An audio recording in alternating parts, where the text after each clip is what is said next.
Esu Kristupas Padžiukynas, esu 25 metų, šiuo momentu studijuoju akademijoje. Esu gyvenantis dabar su kambariokais, tai galima skaityti vienas, nes jau nuo tėvų atsiskyręs esu pakankamai ilgą laiką.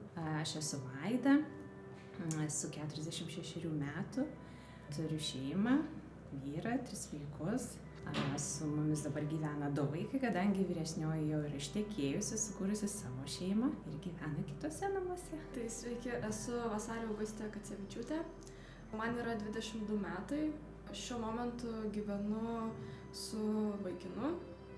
Tai esu Liepa, man yra 14 metų, esu mokinė, kadangi dar mokusi, tai gyvenu su tėvais. Aš esu Justė Tamulionytė, man 21, esu iš Vilniaus, dabar studijuoju genetiką, tai dabar kol kas gyvenu su tėvais. Esu Rūta. Man 52 metai, esu muzikantė ir tuo pačiu mokytoja. Dirbu Grigiškių meno mokykloje. Seneliams skambinu retai, turiu tik močiutės, tai su jom retai susirašau ir susiskambinu. Dažniau tėvams, dažnai bendrauju. Turime galbūt dažną tokį dalyką, kad su tėvais stengiamės kuo dažniau susimatyti. Šiuo metu aš galbūt nesimačiau 2 savaitės su tėvais dėl to, kad daug darbų, bet visą laiką susiskambinam ir išsiaiškinam, kada turėsime artimiausią vakarienę. Tokiu atveju arba varysime kažkur galbūt į miestą kartu susitikti ir vis apsibendrauti. Su seneliais sunkiau bendrauju, galbūt su močiute daugiau kontaktuoju, nes man močiutė gyvena Anglijoje ir ją pastoviai reikia artimesnio ryšio tokio, kur galiu kontaktuoti telefonu. Tai laukiu visą laiką, kol jinai grįš. Labai daug pasilieku, manau, savo. Tik tai susitikus mes aptarėme, kaip mano gyvenimas vyksta tokioj bendroj skalėje. Nėra kažkokio konkretumo arba kokių išgyvenimų turiu. Tos išgyvenimus pasilieku galbūt labiau savo. Kritiniais momentais pasisakau tėvam, kada tikrai žinau, kad jie gali man atsakyti. Iš esmės švenčiu beveik visas šventes kaip Kalėdos, Velykos, tai dažniausiai švenčiam šeimoje.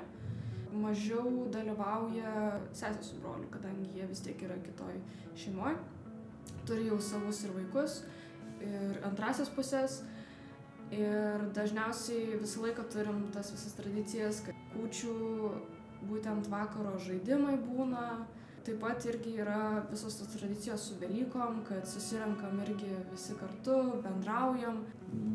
Galbūt švenčiame dažniausiai Kalėdas, nes tokia visą laiką suburianti šventė, kur visas giminės pamatau. Velykos kartais ir būna toksai momentas, kada visi susirenkam mūsų visų gimtadienį, kada mes tai susitinkam. Tradicijų neturime, tiesiog svarbiausia gerai pavalgyti ir pabendrauti ir pabūti kartu. Taigi muziejus einam paskutinį mėnesio sekmadienį, kai nemokami muziejai būna. Tai irgi tokia nauja gal tradicija. Metus laiko maždaug puoselėjam. Taip.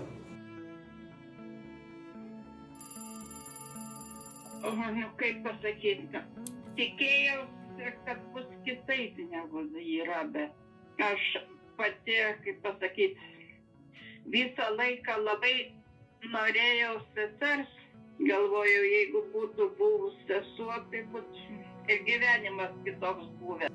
Norėčiau, kad būtų galbūt daugiau nekondicinės meilės, nes pastebiu, kad šiaip tėvai yra išmokę galbūt mus mylėti tik tai su kondicija, nors mano tėvai labai yra atviri, bet suprantu, kad yra tam tikrų dalykų, kurios yra trauminiai dalykai, kurių negali paimti taip iš karto, reikia didesnio intimumo. Tai norėčiau galbūt didesnį intimumą su visais, kad mes būtume atviri ir neduotume jokių tokių pykčio momentų, neįsiknisinėtume, o tiesiog būtume mylimi vienas kitą.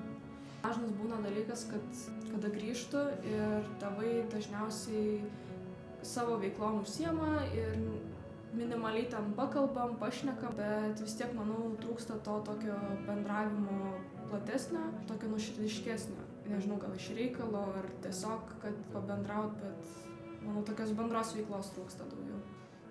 Pakeisti, nežinau, labiau norėčiau, gal su tėvais, bet su močiutėm gal aš labiau artimiau bendraut norėčiau, dažniau kalbėtis.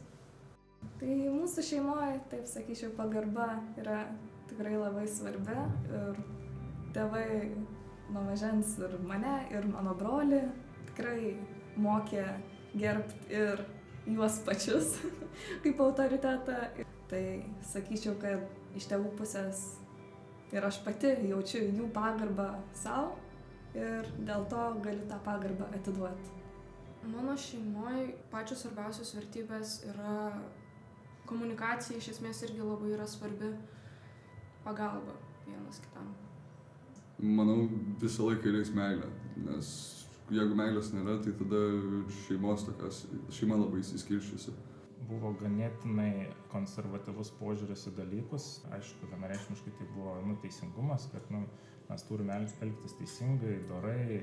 Stengtis kurti tą šeimą kiekvieną dieną. Iš tikrųjų, ta šeima tai yra tarsi šventovė, kuri yra didžiulė dovana, kuri yra didžiulis gėris ją ateiti, nusiraminti, pabūti, bet iš tiesų tą šventovę reikia ir statyti, ir puoselėti kiekvieną dieną. Ko labiausiai trūko, tai, kaip pasakyti, pasitikėjimo.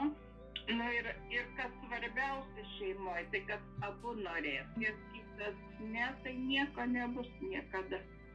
Bet jeigu vienam tas, kitam tas, palaipsniui ir menkiausia smulkmena iš pradžių lyg-erzina. Bet per ilgą laiką tai iš aguonos grūdo tai pasidaro dramblystė jau. Pasitikėjimo ir meilė.